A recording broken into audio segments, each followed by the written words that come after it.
ہیں اور बात अब ज़रा करते हैं दीगर कुछ मौज़ूआत की भी और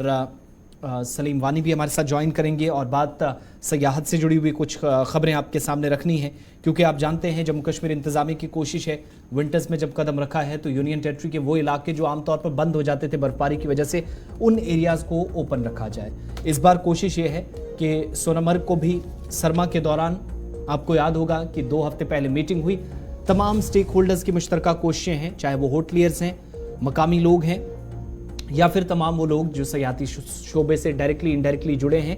किसी ना किसी तरीके से इंफ्रास्ट्रक्चर समेत डिपार्टमेंट के साथ मिलकर तमाम वो सहूलियात यकीनी बनाएं जहां पर मकामी लोग इतने कदम उठा सकें कि सयाह इन विंटर्स के 5-6 महीनों के दौरान भी आते रहें। बर्फबारी के बावजूद कनेक्टिविटी पर ज़्यादा फोकस और इसके अलावा जब लोग ऊपर जाएं या सोनमर्ग पहुंचे तो उनके लिए तमाम तरह की सहूलियात हों, कोई शिकायत मौसूल ना हो, इसके लिए पहले दिन से कोशिश हुई है।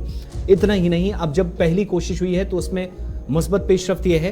कि जो मकामी लोगों ने अब तक मेहमान नवाजी की है उसके भी बाहर से आने वाले सयाह काफ़ी दीवाने नजर आए हैं। सलीम वानी के पास चलते हैं। सलीम, क्या मज़ीद तफसीलात हैं?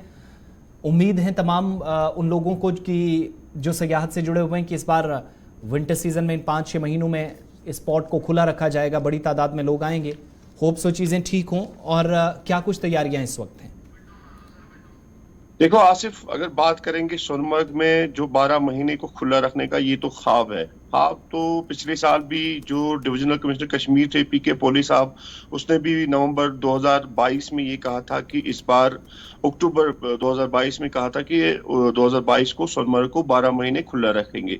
लेकिन इस बार जो तैयारियां हुई है पिछले 2 महीने से जो चल रही है, 2 हफ्ते पहले deputy commissioner Ganderbal, director tourism ने एक सोनमर्ग में मीटिंग ली थी जिसमें BRO, NDRF, SDRF, सोनमर्ग होटलर सब वहां पे मौजूद थे और ये कहा गया था कि इस बार हम किसी भी तरह से सोनमर्ग को खुला रखेंगे। और जब ये खबर वहां पे होटलर्स को मिली, ट्रेडर्स को मिली, उनका ये ख्वाब है सोनमर्ग को खुला रखना विंटर में, ये ख्वाब है। क्योंकि जो गगनगेर से लेकर जो सोनमर्ग तक हंग एरिया था, सबसे सिल्पी एरिया जहां पे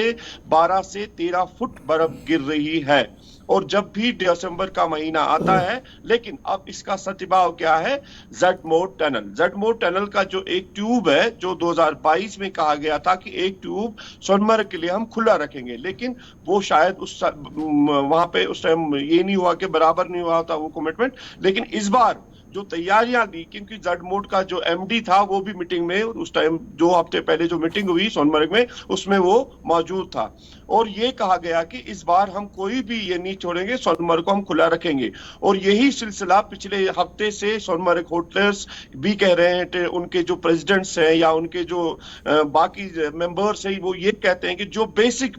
फैसिलिटीज है जिसमें बिजली हो, पानी हो, क्योंकि माइनस टेम्परेचर सोनमर्ग में होता है, जब इन चीजों को ऑन ग्राउंड रखा जाए तो ये बड़ी बात नहीं है। लेकिन अगर ये इसमें कामयाब होगी एडमिनिस्ट्रेशन और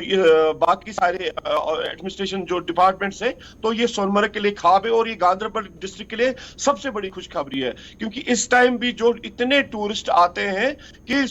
शायद ही आज तक इतने टूरिस्ट की तादाद में सोनमर्ग में इस सेशन में आते थे और इस सीजन में आते थे। इस बार नवंबर का महीना है, 25 तारीख है और शाम तक, देर रात तक, 8-9 बजे तक गाड़ियां सोनमर्ग से डाउन होती है, सुबह जाते हैं। लेकिन अगर ये ख्वाब बराबर हुआ तो ये गांधरबल के लिए, सब डिवीजन कंगन के लिए खुशखबरी है कि सोनमर्ग को 12 महीने। और इस साल वहां पे हमने इलियास साहब जो है CEO सोनमर्ग डेवलपमेंट अथॉरिटी, थोड़ी देर पहले मैंने उससे बात की, उसने कहा कि हम इस बार सोनमर्ग में स्पोर्ट्स भी, वो विंटर स्पोर्ट्स भी करेंगे। मतलब दिन अगर जमीनी हकाइक पे ये इसमें कामयाब हुए, क्योंकि करने और बोलने में बहुत फर्क है, अगर ऑन ग्राउंड ये काम हुआ तो गांधरबल के लिए ये खुशखबरी है, कंगन के लिए ये खुशखबरी है।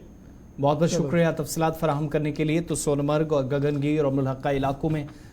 लोग तो जा ही रहे हैं, लेकिन इस बार अगर मौसम ने इजाज़त दी, हालात ने इजाज़त दी, जैसे अभी कोशिशें रंग ला रही हैं और आगे भी इसी तरीके से सीज़न